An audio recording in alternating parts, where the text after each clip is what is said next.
ನಮಸ್ಕಾರ ಸ್ನೇಹಿತರೆ. ನಾವು ದೇವಾಲಯಕ್ಕೆ ಹೋದಾಗ ಅಥವಾ ಪೂಜೆ, ಹೋಮ, ಧಾರ್ಮಿಕ ಕಾರ್ಯಕ್ರಮಗಳಲ್ಲಿ ಕೆಲವರು ನೆಲದ ಮೇಲೆ ಸಂಪೂರ್ಣವಾಗಿ ಮಲಗಿ ನಮಸ್ಕಾರ ಮಾಡುವುದನ್ನು ನೋಡಿದ್ದೀರಾ? ಅದನ್ನು ಸಾಷ್ಟಾಂಗ ನಮಸ್ಕಾರ ಎಂದು ಕರೆಯುತ್ತಾರೆ. ಸಾಮಾನ್ಯ ನಮಸ್ಕಾರಕ್ಕಿಂತ ಇದು ಏಕೆ ವಿಭಿನ್ನ? ಇದನ್ನು ಯಾಕೆ ಮಾಡಬೇಕು? ಮಾಡಿದರೆ ಏನು ಲಾಭ? ಇವತ್ತು ನಾವು ಈ ವಿಷಯವನ್ನು ಆಳವಾಗಿ ತಿಳಿಯೋಣ. ಸಾಷ್ಟಾಂಗ ನಮಸ್ಕಾರ ಎಂದರೆ ಏನು? ಸಾಷ್ಟಾಂಗ ಅಂದರೆ 8 ಅಂಗಗಳು. ಈ ನಮಸ್ಕಾರದಲ್ಲಿ ದೇಹದ 8 ಭಾಗಗಳು ನೆಲವನ್ನು ಸ್ಪರ್ಶಿಸಬೇಕು. 2 ಕಾಲ್ಬೆರಳುಗಳು, 2 ಮೊಣಕಾಲುಗಳು, 2 ಅಂಗೈಗಳು, ಎದೆ, ಶಿರಸ್ಸು ದೇಹದ ಮುಂಭಾಗ. ಇದನ್ನು ಉದ್ದಂಡ ನಮಸ್ಕಾರ ಅಥವಾ ದಂಡಕಾರ ನಮಸ್ಕಾರ ಎಂದು ಕರೆಯುತ್ತಾರೆ. ದಂಡ ಎಂದರೆ ಕೋಲು. ಕೋಲು ನೆಲಕ್ಕೆ ಬಿದ್ದಂತೆ ದೇಹವನ್ನು ನೆಲಕ್ಕೆ ಮಲಗಿಸುವುದು. ಇದೇ ಸಾಷ್ಟಾಂಗ ನಮಸ್ಕಾರ. ಮಹಿಳೆಯರು ಯಾಕೆ ಪಂಚಾಂಗ ನಮಸ್ಕಾರ? ಧಾರ್ಮಿಕ ಸಂಪ್ರದಾಯದ ಪ್ರಕಾರ ಪುರುಷರು ಸಾಷ್ಟಾಂಗ ನಮಸ್ಕಾರ ಮಾಡಬೇಕು. ಮಹಿಳೆಯರು ಪಂಚಾಂಗ ನಮಸ್ಕಾರ ಮಾಡುತ್ತಾರೆ. ಯಾಕೆಂದರೆ ಮಹಿಳೆಯು ಜೀವನವನ್ನು ಧರಿಸುವ ಶಕ್ತಿಯ ಸಂಕೇತ.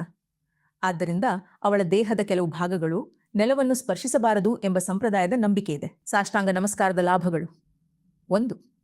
ಅಹಂಕಾರ ಅಳಿಯುವುದು. ನೆಲಕ್ಕೆ ಸಂಪೂರ್ಣವಾಗಿ ಮಲಗುವುದು ನಮ್ಮ ಅಹಂಕಾರವನ್ನು ಕರಗಿಸುತ್ತದೆ.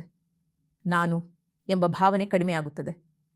ದೈವದ ಮುಂದೆ ನಾವು ಶರಣಾಗುತ್ತೇವೆ. ಇದು ವಿನಮ್ರತೆಯನ್ನು ಬೆಳೆಸುತ್ತದೆ. 2. ದೇವರು ಸಾಧು ಸಂತರ ಆಶೀರ್ವಾದ. ನಾವು ದೇವರು ಅಥವಾ ಸಂತರಿಗೆ ಸಾಷ್ಟಾಂಗ ನಮಸ್ಕಾರ ಮಾಡಿದಾಗ ಅವರಿಂದ ಸಾತ್ವಿಕ ಆಶೀರ್ವಾದ ದೊರೆಯುತ್ತದೆ ಎಂಬ ನಂಬಿಕೆ ಇದೆ. ಅವರ ಸದ್ಗುಣಗಳು ನಮ್ಮ ಮನಸ್ಸಿನ ಮೇಲೆ ಪರಿಣಾಮ ಬೀರುತ್ತವೆ. ನಮ್ಮ ಜೀವನ ಶೈಲಿ ಹೆಚ್ಚು ಶುದ್ಧ ಮತ್ತು ಶಾಂತವಾಗುತ್ತದೆ. 3. ಸಾತ್ವಿಕತೆ ಹೆಚ್ಚಾಗುವುದು. ಸಾಷ್ಟಾಂಗ ನಮಸ್ಕಾರ ಒಂದು ಸಾತ್ವಿಕ ಕ್ರಿಯೆ.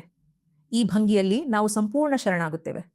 ಇದರಿಂದ ಮನಸ್ಸು ಶುದ್ಧವಾಗುತ್ತದೆ, ಒಳ್ಳೆಯತನ ಹೆಚ್ಚಾಗುತ್ತದೆ, ಆಧ್ಯಾತ್ಮಿಕ ಪ್ರಗತಿ ಸಾಧ್ಯವಾಗುತ್ತದೆ. 4. ದೈವಿಕ ಶಕ್ತಿಯ ಸಂಪರ್ಕ. ನೆಲವನ್ನು ಸ್ಪರ್ಶಿಸುವುದು ಭೂಮಿಯ ಶಕ್ತಿಯನ್ನು ಅನುಭವಿಸುವುದು. ಈ ನಮಸ್ಕಾರದಿಂದ ನಾವು ದೈವಿಕ ಶಕ್ತಿಯೊಂದಿಗೆ ಆಳವಾದ ಸಂಪರ್ಕವನ್ನು ಸಾಧಿಸುತ್ತೇವೆ. ಇದು ಆಂತರಿಕ ಶಾಂತಿ ನೀಡುತ್ತದೆ, ಸಕಾರಾತ್ಮಕ ಭಾವನೆ ಹೆಚ್ಚಿಸುತ್ತದೆ. 5. ಕೃತಜ್ಞತೆ ಮತ್ತು ಶರಣಾಗತಿ.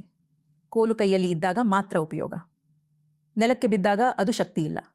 ಅದೇ ರೀತಿ ನಾವು ಸಂಪೂರ್ಣವಾಗಿ ನೆಲಕ್ಕೆ ಮಲಗಿದಾಗ ದೇವರಿಗೆ ಹೇಳುವ ಸಂದೇಶ: ನಾನು ಸಂಪೂರ್ಣವಾಗಿ ನಿಮ್ಮ ಆಶ್ರಯದಲ್ಲಿ ಇದ್ದೇನೆ. ಇದು ಕೃತಜ್ಞತೆ ಮತ್ತು ಶರಣಾಗತಿಯ ಸಂಕೇತ.